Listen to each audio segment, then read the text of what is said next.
Chapter 2. The Assassins, the Art of Killing Losses. Never lose money. Warren Buffett once famously revealed his rules for investing success. Rule number 1, never lose money. Rule number 2, never forget rule number 1. The assassins are the investors who really lived and breathed this principle. While working for me, when it came to selling losing positions so as to preserve their capital, they were ruthless, like cold-hearted hitmen, pulling the trigger without emotion. Then they carried on with their lives like nothing had happened. I don't know about you, but whenever I sell out of a losing position, I find it very hard to switch off. I relive my mistakes, I castigate myself, I generally feel like the figure in Edvard Munch's painting The Scream. I also find it very hard to stop checking how a stock is performing after I have sold. All that misses the point.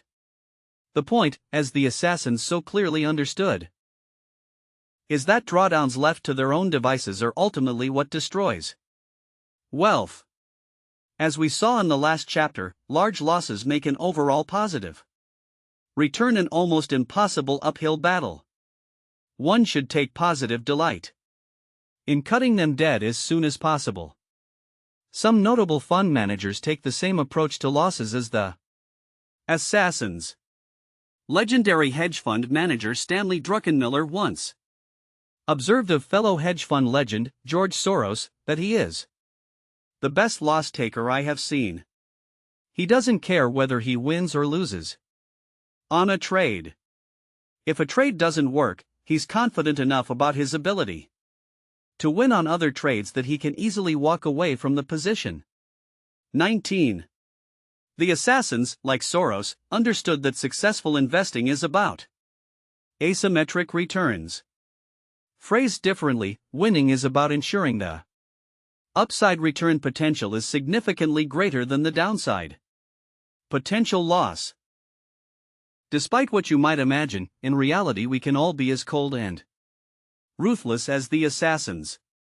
What I liked about the assassins was that they lived by a pair of sacred rules. The rules were derived from their own experience and beliefs, and the key to their success was that when they were losing they would always let the rules, not their emotions or feelings, drive their decisions. They knew that when faced with the uncertainty that naturally follows when the market has turned against them, they could not rely on themselves to do the right thing. They therefore committed to becoming slaves to the rules. When a loss occurred, they would follow their commandments to the letter. Importantly, these two rules had been well thought through when the assassins were in an emotionally cold state. They planned well in advance. Before they invested, they knew what they would do afterwards. They did this because they knew that when push came to shove they were likely to make poor decisions in a hot, or emotionally charged, state of mind. As the old saying from Sun Tzu goes, battles are won, or lost, before they are fought. Here are the assassins' rules for what to do in a losing position, with data from my findings showing exactly why they make sense in example trades, showing the assassins' adherence to them in practice. The Code of the Assassins. 1. Kill all losers at 20 to 33%. One of the key secrets of the assassins was that they knew just how hard it was to actually be a hitman. When it comes time to kill a losing trade, the temptation to wait is overwhelming. They therefore did not rely on themselves to pull the trigger. Thanks to a simple but sophisticated device, their weapons went off automatically at exactly the right time, taking out their targets without delay. This device is the humble stop-loss. The assassins' rules required them to put a stop-loss in place at the same time that they bought any share. If the stop-loss was triggered by a share price going down a certain amount, it automatically sold their entire stake. Stop-losses are a common practice in trading but less so in investing, and it is no coincidence that a number of the assassins were hedge fund managers. Most investors use review prices instead. If one is hit, it forces a review of the holding to decide what to do. In theory, this sounds good. The review is designed to wake us up and force us to take action. Rather like the alarm on a fridge telling you that you have left the door open. The problem, however, is that too often the fund manager does not shut the fridge door. Review clauses give the illusion of control rather than actual control. Stop losses are greatly to be preferred. So at what level do you set your stop loss? Legendary investor and art collector Roy Neuberger, whose investment firm Neuberger Berman bears his name, credits the 10% rule as part of the reason for his success. He always cut his losses when they hit 10%, no matter what. Recognize your mistakes early and take immediate action, was his mantra. The Assassins was the same, but they dispatched their losers at slightly different predetermined points depending on their own experience and preferences, almost always somewhere between 20% and 33%, it depended on the assassin. Despite Neuberger's rule, my findings support the assassin's approach. This range of stop-loss levels avoids you getting whipsawed while giving a realistic chance of being able to recover from the loss incurred. Data point, a 33% limit. A loss of 33% requires a 50% subsequent return to break even. My findings show only 11% of the winning stocks, 101 in total, that my top investors made produced realized returns of more than 50%. Only 21 of investments analyzed realized a return of over 100%. 1% of the investments made price targets and a predisposition to snatching profits when winning. See Chapter 4, help explain why so few big winners were realized. The reality is, many stocks go up hundreds or thousands of %. But few investors stay invested for the duration of the ride. Most sell once they have made a small profit and forsake supernormal returns. As a result, what makes a system successful is its ability to recognize losers and kill them quickly. Said by James Surowiecki. Here are some examples of the assassin's stop-loss rule in action. Case study, Genmab. Genmab is a Danish biotechnology company based in Copenhagen that specializes in creating human antibody treatments for people suffering from cancer. At the time of writing, it's ofatumumab product that it is developing with GlaxoSmithKline is in phase 3. Should it successfully pass this final hurdle, it could be a breakthrough for people suffering from leukemia, non-Hodgkin's lymphoma, and rheumatoid arthritis. If it can successfully demonstrate the effectiveness and safety of ofatumumab, then Genmab is sitting on a goldmine. As it happens, however, this share has not treated investors well in the past. 2 weeks after an assassin put his capital to work in the stock, he found himself sitting on a 30% loss. His stop-loss activated at -32% and he sold on November 16, 2009 with the shares trading at £12.43, having originally bought into the company on October 29, 2009 when the shares traded at £18.34. As it turns out, his decision to sell was a good one. The shares went on to fall another 49%. While it was galling to take a 30% loss, he would have found himself down 65% and needing to generate a return of 286% to break even. Assuming the average stock market return of 8% per annum, it would take him 14 years to get his money back in nominal terms. However, because he sold when the stock was down 32%, he had the possibility of breaking even in 5 years using the same assumptions. Case study, Dodds. Dodds is a media company that focuses on providing information, organizing events and publishing. All three activities are related to the spheres of politics and the public sector. It is fair to say that Dodds has become the most trusted source for political data. In the UK, they provide publications such as Dodds Parliamentary Companion and Dodd's Handbook of House of Commons Procedure to Members of Parliament and to civil servants tasked with supporting them. In Europe, they provide data to members of the European Parliament. With the library of data they have collected with respect to British parliamentary proceedings going back to 1832, it is hard for any other company to challenge them. They even have their own journalists tasked with covering the latest breaking news and providing high-quality analysis beyond the headlines. Given this background, you would imagine Dodds would be a safe investment. What could possibly go wrong?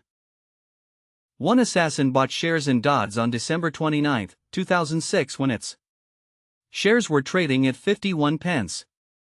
10 months later, his stop-loss at 39% sold out on October 31, 2007 at 31 pence. While a 39% loss was hard to stomach, the stock subsequently fell another 63%. Had he not sold when he did, he would have needed the stock to go up a mind-blowing 435% just to break even, which would take 20 years assuming an average stock market return of 8% per annum. In the world of investments, there is no such thing as a safe bet. If you invest in a company and think that it is bulletproof, I urge you to have an action plan to decide what to do when things go wrong. Things often do. Case study: Royal Bank of Scotland.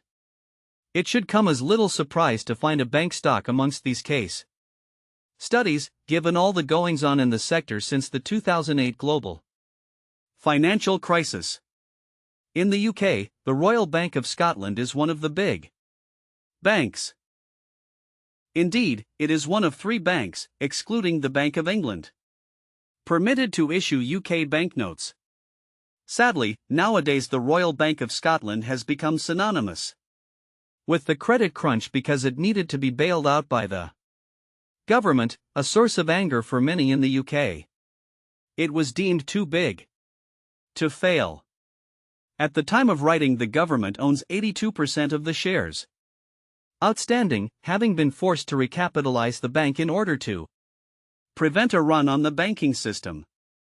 An assassin bought shares in the Royal Bank of Scotland on May 30, 2008, before the collapse of Lehman Brothers and the onset of the credit crunch, at £22.29. As the credit crisis broke, he actually moved quicker than his stop-loss, killing the investment on October 3, 2008 at £18.62, a loss of 16%. The stock then fell a further 82%. Had he not sold, he would have required his shares in the Royal Bank of Scotland to make a return of 667% just to break even, which equates to 25 years given average market returns. Nursing a 16% loss, he can recover that in just 2 years assuming average market returns. What amazes me is that investors, unlike traders, rarely use stop-losses. Indeed, many investors frown upon them as crude instruments because they want to have the flexibility to decide what to do instead of mindlessly and mechanically selling.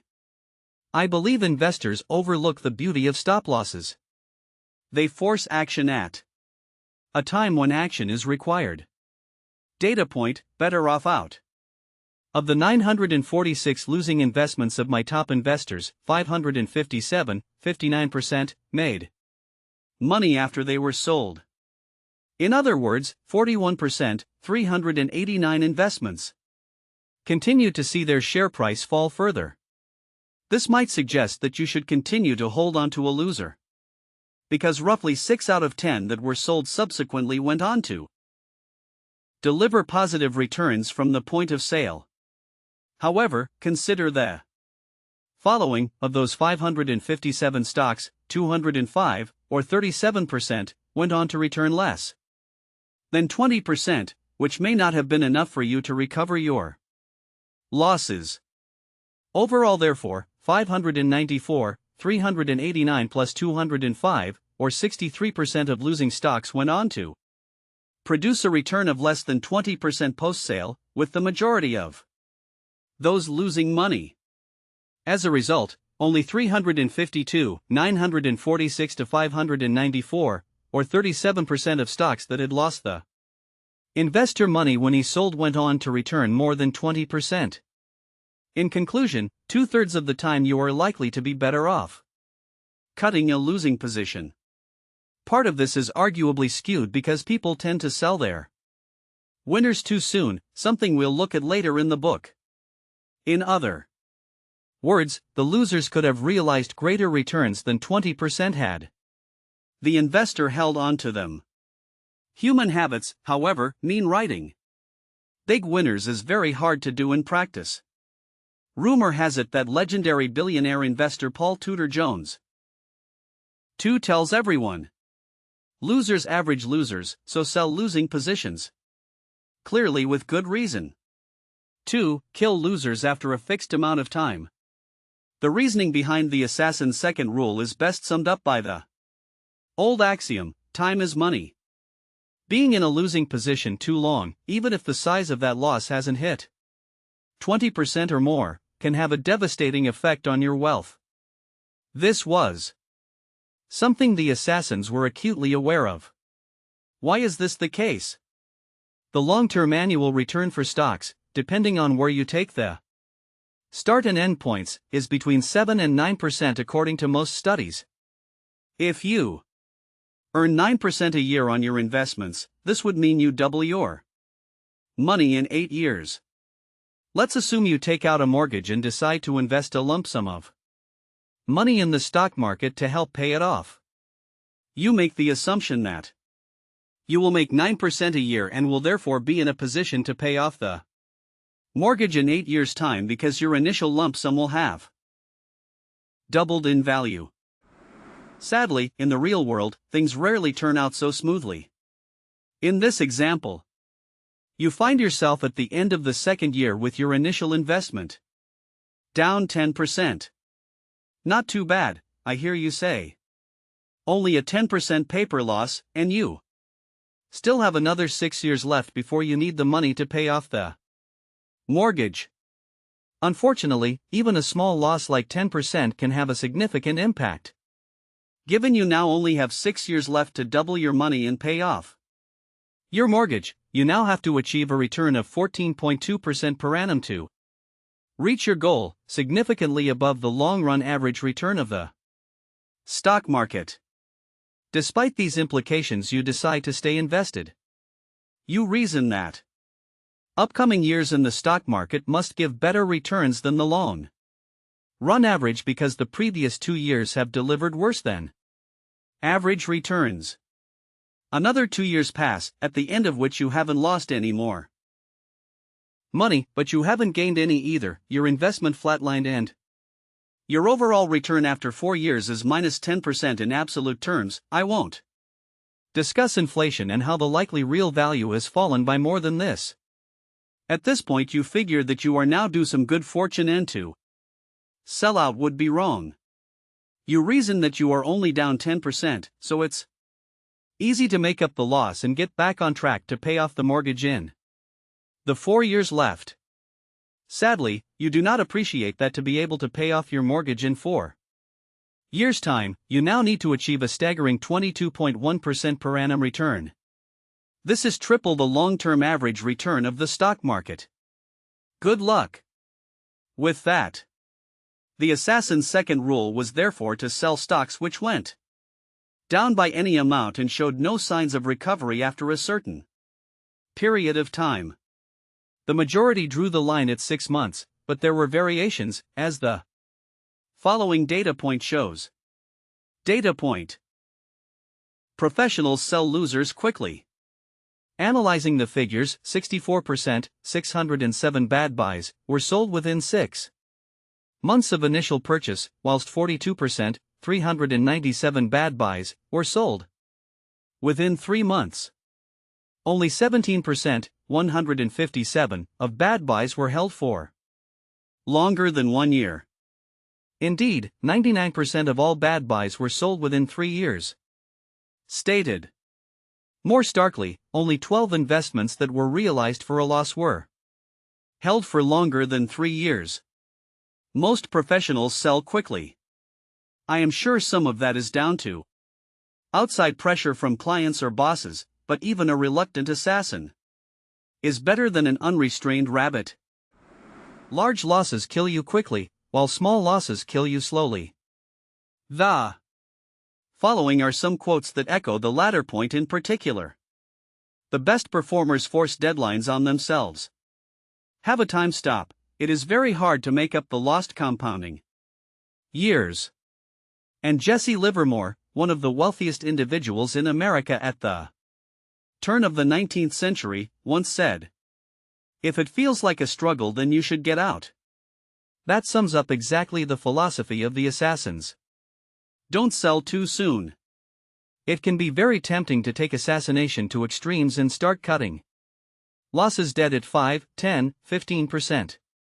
Why not dispatch the unhappy victims as soon as possible? It's important to realize that the assassins' rules did not just protect them from indecision, but from overreaction too. Below I use real examples from some of my other investors to illustrate what could happen to you if you sell too early, with a loss of less than 20%. These are would-be assassins, exiled from the gang for over eagerness. Remember, these stock examples are real and had millions of dollars invested in them. Case study: Compass Group. Compass Group is a UK-based business that operates in over 50 countries and is the world's largest food service company, providing contract catering. It serves billions of meals a year for clients including factories, schools, hospitals, universities, major sports venues, and offshore oil platforms. Its Jurist Support Services subsidiary specializes in providing large-scale food services in harsh environments such as conflict zones. The military is a big client. One of the investors that I managed bought into the group on 30 November 2007 when the shares were trading at £3.19 each. He subsequently sold his entire investment in the company 12 months later. On December 2, 2008, with the shares trading at £3.04, incurring a loss of just 5%. At the time of writing, the stock has gone on to return 143% since it was sold. Sure, the market has rallied and he sold close to the bottom, but the return was more than the market subsequently generated as well. Case study: BMW. What is there not to love about a car maker that has captured the imaginations of everyone from corporate fleet managers, who lease 3 Series saloons in staggering numbers, to middle-class mums ferrying their children around in its SUVs? Not to mention middle-aged men who try to recapture their youth driving the Executive 6 or 7 Series or the Z4 Roadster. One of my investors chose to invest in BMW on April 11, 2008, just before the credit crunch hit, at a price of €34.95. He sold 2 months later on June 23, 2008, at a price of €32.35 for a loss of a mere 7%. Before you jump to conclusions, let me assure you that he did not sell because he foresaw the imminent credit crunch. He sold because a better idea had apparently presented itself. The stock went on to return 95% after he sold it. Case study: Pirelli. Sticking to the motoring theme, we go from German automotive powerhouse to Italian tire manufacturing behemoth Pirelli. It is the 5th largest tire manufacturer in the world, behind Bridgestone, Michelin, Goodyear, and Continental. Fans of Formula One will know Pirelli as the sports current exclusive tire supplier.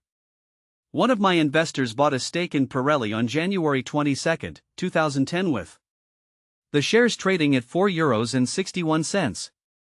He subsequently sold just 1 month later on February 9 at a price of €4.26. A loss of 8%.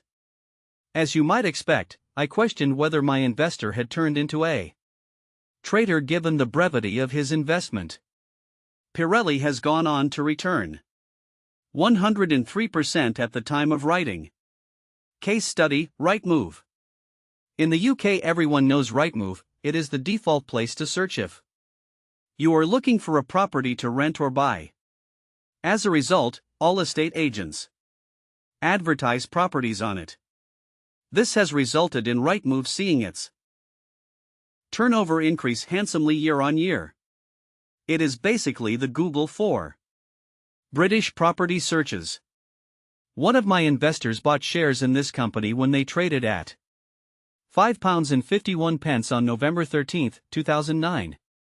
He subsequently sold 1 month later on 30 December 2009 when the shares were trading at a price of £4.91, a loss of 11%. The shares shot up 202% following his sale. Data point, whipsawed soar.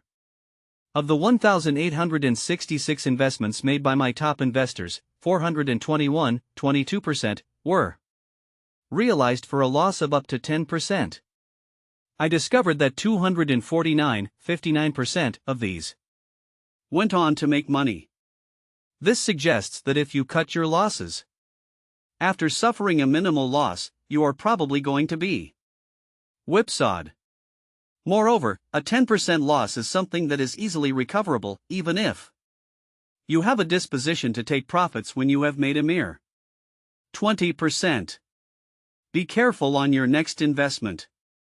An assassin's coldness is a great advantage not only in cutting losing investments dead, it needs to be cultivated in the investment decisions that come afterwards. Research by Mike Thaler and Eric Johnson suggests that once a person has sold a losing investment, their behavior turns to risk-seeking, something they coined the break-even effect. In the presence of prior losses, outcomes offering a chance to break even are especially attractive. Make sure you don't fall into this trap. I know many professional investors who make this mistake, but this is as much to do with career risk as anything else. They know that if they do not turn their losing situation around, they will be fired. When you sell out of a losing position, you are making two decisions. 1. It is no longer a good idea to have the money tied up in that stock. 2. Your money would make a better return invested elsewhere, an opportunity cost decision. Only reinvest the proceeds in another stock if that choice is compelling. As Peter Lynch once said, in 9 cases out of 10, I sell if company 380 has a better story than company 212, and especially when the latter story begins to sound unlikely. The approach Lynch is describing is known as the pig in a trough approach. This is where a new idea forces out an existing idea. However, lack of an alternative compelling investment is no excuse for continuing to have money tied up in a low-conviction losing position. Having money sitting in cash gives you an option. Always having your nose in the trough can be very dangerous. As the Wall Street saying goes, bulls win, bears win, but pigs get slaughtered. An elusive cadre. Selling losers quickly is the key, so why do we struggle to do it? Perhaps because realizing a loss is 10 times more painful than living with it merely on paper. Back in 1979, a seminal research paper, again by Kahneman and Tversky, showed that the pain experienced from losing, say $50, was far worse than the joy we experience when we win $50. We find it easy and pleasurable to sell a winning stock, but difficult and painful to sell out of a losing position. There's also the question of whether a stock might rally after we sell it. The very idea freezes many into inaction. In life and business, there are 2 cardinal sins. The first is to act precipitously without thought, and the second is to not act at all. Carl Icahn. There are risks and costs to a program of action, but they are far less than the long-range risks and costs of comfortable inaction. John F. Kennedy. The assassins were some of the most disciplined investors I have met, and A significant factor in their ability to make money was that they cut their losses consistently. A study by Professor Frazzini supports the assassins' approach too. It shows that the highest investment returns were achieved by those investors that had the highest rate of selling out of losing positions. Those that realized the least amount of losing positions experienced the lowest returns. The losing trait of writing losing positions while taking profits on winning positions has been called the disposition effect by Frazzini. When I hire a new investment manager, I analyze their past trades to see whether or not they unduly suffer from this malady. I only want to work with investors who materially adapt when they are losing. The way I remember the importance of avoiding big losers is perhaps not very assassin-esque. I do it with a simple post-it note. It's stuck to the edge of my computer monitor and it says, "Losers hang around with losers while winners hang around with winners." I need this reminder because it helps overcome labeling a great investor as terrible because they frequently take small losses. After years of an investor repeatedly telling you that they are wrong, you find yourself thinking, "This guy is useless, he never gets anything right." The reality, however, is that they appreciate that the execution of an idea is key, not being right per se. In particular, they know that cutting their losses early matters if they want to be successful. They are an assassin. And that is no bad thing. It took me a few years to appreciate this basic point, and only after I had found that my data empirically supported it did I realize its magnitude for achieving success in investing. End of the chapter 2. The Assassins, the Art of Killing Losses.